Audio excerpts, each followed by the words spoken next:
Cláudia, me explica como é que começou essa tua história dentro da holotropia. Como é que começou? Como é que surgiu? Como é que tu te introduziu a esta técnica?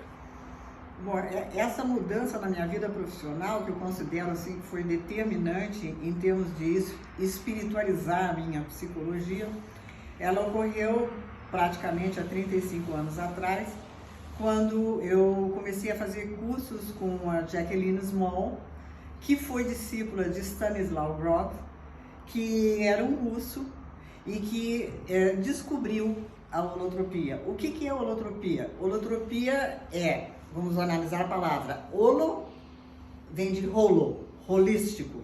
Tropia, o italiano já diz movimento, tropia. Holotropia, movimento em direção ao holístico. Então, o que é a holotropia? A holotropia é um processo que dura mais ou menos 2h30, onde a pessoa, através de recursos musicais extremamente requintados e uma respiração de alta oxigenação no cérebro, essa pessoa entra num estado que se diz estado alterado, mas que na realidade é alterado é o jeito que nós estamos na nossa vida normal. A nossa vida comum, a nossa vida normal, nós estamos super alterados. Ao entrarmos no estado holotrópico, a gente entra num estado de alerta, de alta percepção, extrema sensibilidade, e nós somos conduzidos para uma viagem. E o interessante dessa viagem, e que eu proponho a todos vocês, é a viagem mais linda que tem, porque é uma viagem sem drogas. E isto é fundamental, porque todas as pessoas, eu vejo muitos dos pacientes de 25, 24 anos, eles querem muito tomar um LSD, um ácido, uma coisa assim, para ter uma experiência alucinógena. Ai, eu quero, porque eu vou descobrir, vou fazer, vou acontecer. Você não precisa maltratar o corpo dessa forma para ter uma experiência profunda, porque você é a experiência. Já começa por aí. Vamos falar em termos budistas. Você não está procurando por uma experiência, você é a própria experiência. Faça acontecer. É só isso. Tudo que nós temos que fazer, nos assumirmos, é sentarmos em cima da nossa alma, né? E ao fazer isso sem drogas e não desabilitando o corpo, nós não só podemos ter uma experiência maravilhosa do nosso passado, ou até de vidas passadas, de coisas que nós temos que compreender, como também nós podemos nos lembrar depois. Que coisa pior do que um porre, que você não se lembra nada no dia seguinte? Então, o valor da holotropia é que a holotropia, aquela música e as experiências que você tem através da música e da respiração, elas ficam na tua memória afetiva para o resto da vida. O resultado de uma holotropia, ele pode durar até 20, 30 dias. Eu já vi pessoas ficarem em estado de graça por 20 dias depois de uma holotropia. E aí ela não fumou maconha, ela não tomou ácido, LSD, nada. Ela simplesmente fez uma holotropia de 2h30 e ela sentou em cima dela mesma. Ela assumiu o que ela era.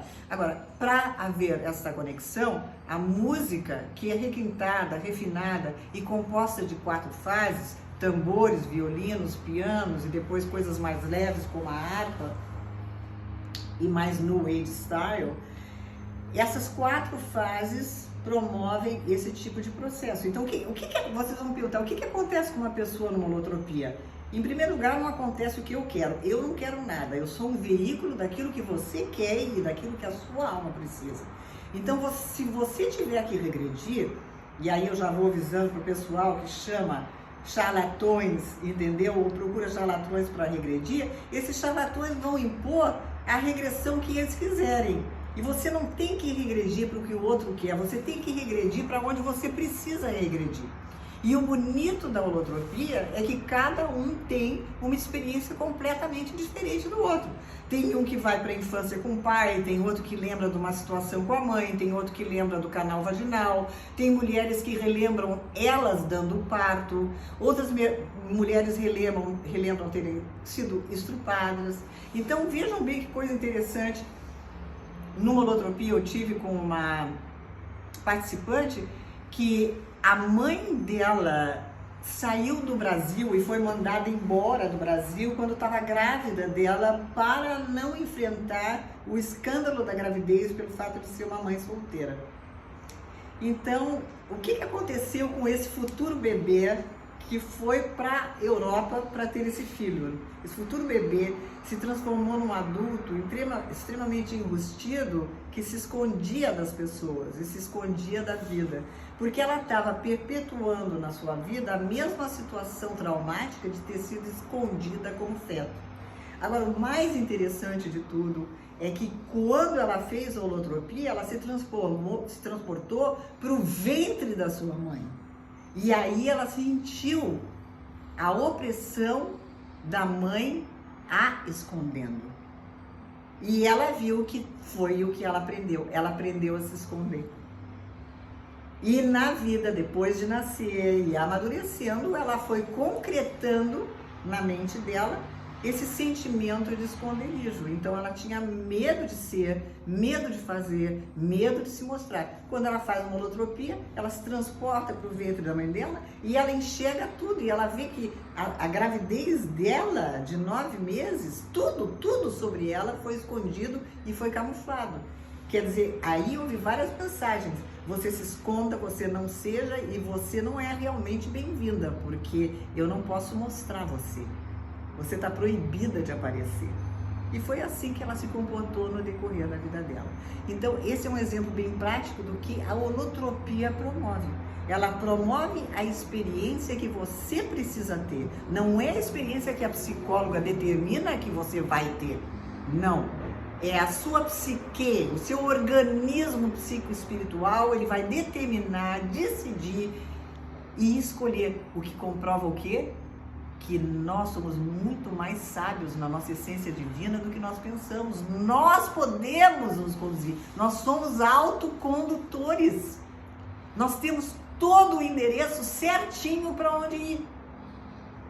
É só parar, ficar vulnerável e se entregar ao processo. O divino e o universo vão se encarregar de nos levar e nós vamos chegar. Então isso significa que existe uma verdade maior, muito mais profunda de qualquer coisa que a gente possa imaginar, que nos guia, que nos domina e que nos determina. Então, qual é o nosso único dever de casa? Nos conectar com essa verdade.